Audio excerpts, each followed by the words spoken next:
કેમ છો? મજામાં? સુવાક્યની દુનિયામાં, સુવિચારની દુનિયામાં આપનું સ્વાગત છે.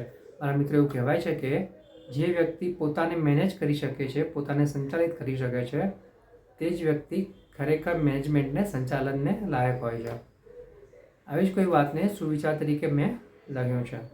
આજનો જે સુવિચાર છે તેનો વિષય છે, તેનો સબ્જેક્ટ છે સંચાલન, મેનેજમેન્ટ. મેં લખ્યું છે કે સંચાલન એટલે જે કંઈ કરવા માટે લીધું છે અથવા આપવામાં આવ્યું છે તેનું નિરીક્ષણ કરીને તેને વધુ સારું કરવા માટે હંમેશા પ્રયત્નશીલ રહેવું. મારા મિત્રો, વાત ખૂબ જ સરળ છે, ખૂબ જ સીધી છે ને એટલી જ મહત્ત્વની છે. આજના સમયમાં મેનેજમેન્ટનો, સંચાલનનો મતલબ ઘણો બદલાઈ ચૂક્યો છે.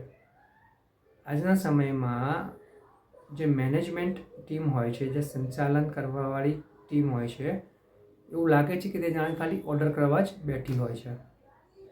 આ વાત ફક્ત કોર્પોરેટ વર્લ્ડ માટે નહીં, પરંતુ પોતાના વ્યક્તિગત જીવન માટે પણ એટલી જ લાગુ પડે છે.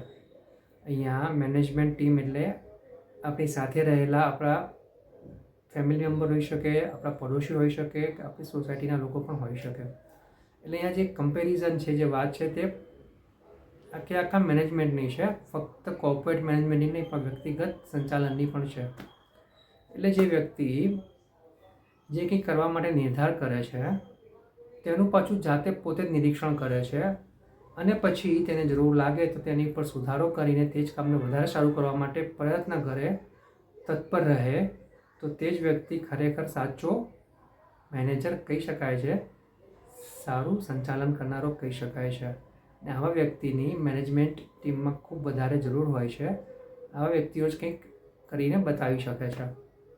મારા મિત્રો, અહીંયા જે મેનેજમેન્ટનો જે ગુણ છે, સંચાલનનો જે ગુણ છે, તે આપણા હૃદયમાં ઉતારવાનો છે, આપણા મનને ઉતારવાનો છે અને આપણા જીવનને આપણે જે કંઈ લક્ષ્યો બનાવ્યા છે તે લક્ષ્યો સુધી આપણે સારા અને સારા રસ્તે આગળ વધીને સંતોષપૂર્વક પહોંચવાનું છે.